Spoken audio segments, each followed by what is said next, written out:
Hi, welcome. Today we're fixing some common English mistakes. She don't like pizza. Wrong. The correct way to say it is, she doesn't like pizza. Remember, with she, he, and it, we use doesn't instead of don't.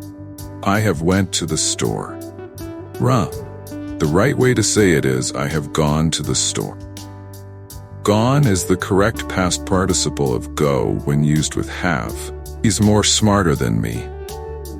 Wrong. The correct way to say it is, he's smarter than me. Smarter is already a comparative, so you don't need more. I could have done that. Wrong. The correct way to say it is, I could have done that.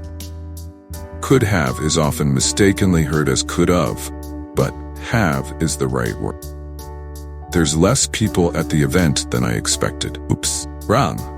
The correct way to say it is, there are fewer people at the event than I expected. Use fewer with countable nouns like people, and less with uncountable nouns. Each of the students have their own book. Not quite right. The correct way to say it is, each of the students has their own book. Each is singular, so it should be followed by has instead of have. I've been working here since 3 years. That's not quite right. The correct way to say it is, I've been working here for 3 years. Use for with a period of time and since with a starting point. That's it for today. Thanks for watching Sure 7 IELTS. If you found this helpful, like and subscribe for more. See you next time.